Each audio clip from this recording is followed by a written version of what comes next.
Do you remember Donald Trump's very first Secretary of Health and Human Services? My guess is you probably don't.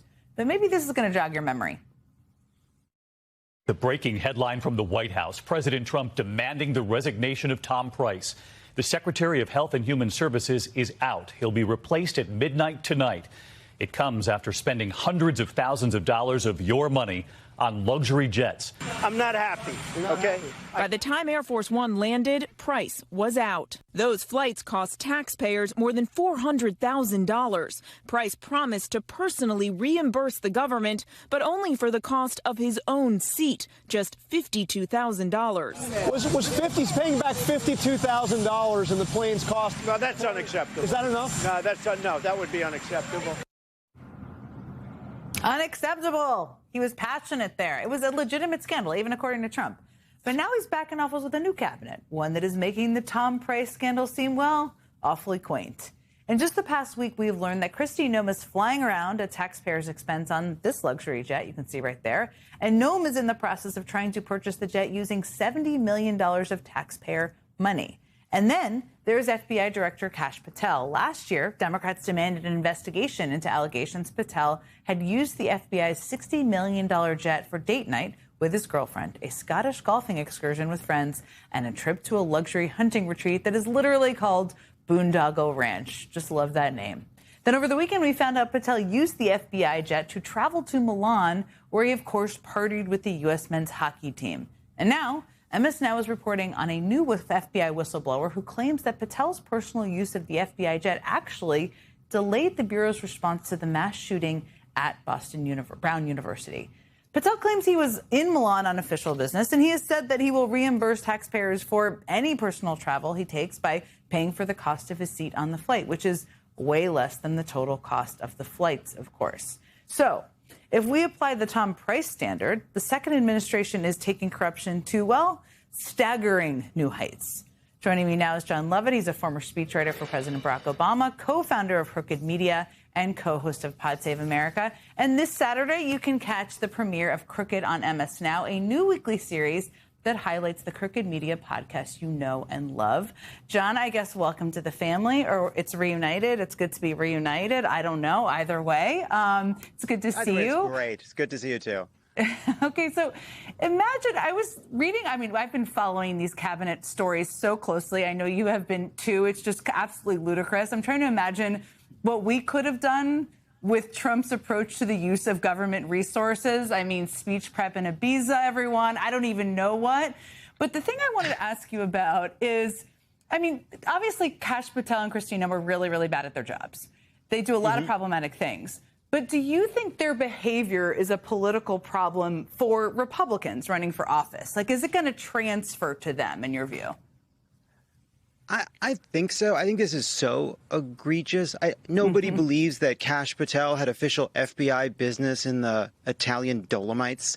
None of this is reasonable. Kristi Noem flying around Wall Street Journal reporting to have with her Mile High Fascist Club lover, Corey Lewandowski. That's what their allegation is. I don't want to be, they're all very quick with the lawyers over there. On a plane they're claiming was for deportations. Looks like a pretty nice private jet that they got for deportation. Seems like it's more for them to fly around comfortably to do press events and, press hits where they talk about overturning elections. So I do think Republicans are embarrassed about this. Ted Cruz was asked about this and had this ridiculous answer where he says real Americans like seeing the FBI director drinking beer in a locker room in Italy. That's what they want him to be doing. It just doesn't pass the laugh test. I think Republicans are embarrassed. It's actually, when we look back on this era, the fact that even now with Trump in the approval in the 30s, even now he's becoming a lame duck, even now when it's easy because nobody respects Kash Patel, nobody thinks Kash Patel is up for this job. He's a joke. He's a joke in right-wing media. He's a joke everywhere. Even now, they're not able to just tell the truth about the guy, that this is ridiculous and of course should be fired. So I do think this redounds badly for them. I think it's embarrassing, and it contributes to a story that they're a rubber stamp for the most corrupt administration in American history. No question. He also looks like somebody who always wanted to be in a fraternity and never got into one. I don't know. That's what the visual reminds me of.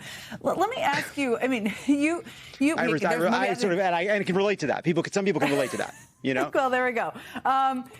Last night in her response, I'm sure I know you watched Abigail Spanberger, Governor Abigail Spanberger's speech last night. You were a speechwriter back in the day before you did all the things you've done as of late. She, I thought, did a really effective job of kind of tying corruption and a little bit of what we're talking about to why it matters to people. I just wanted to play it for people just to remind them and then talk to you about it on the other side.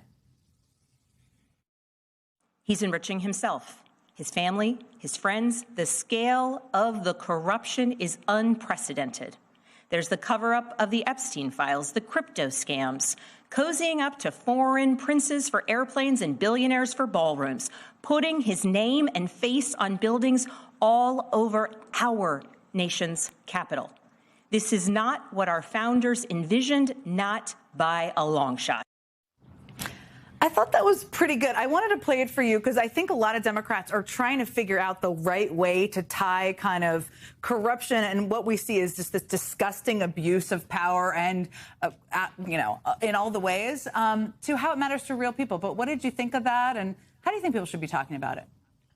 So I think what made it a good speech, a great speech, is it was clean, it was to the point, it was making an argument, and it allows the facts of what Trump is doing to speak for themselves. I think sometimes I feel like Democrats have been a bit scrambled by the fact that Trump is, to say he's the most corrupt president we've ever had is an understatement because we've never had corruption on this scale in really a democracy. It's a kind of a Putin level Marcos in the Philippines style corruption, just brazen in our faces theft. They had Amazon puts a movie out as part of a bribe for Melania. Every empty theater in the country was part of a crime in our faces. And so sometimes that is exasperating and it leads Democrats to this sort of high dudgeon language. And I'm not saying it's not fair. I'm not saying it's not earned. But sometimes you don't need to sound like you're crossing the Delaware. You can just tell a simple story about what's happening. The facts are bad enough. And then relating it to the fact that now he is going to put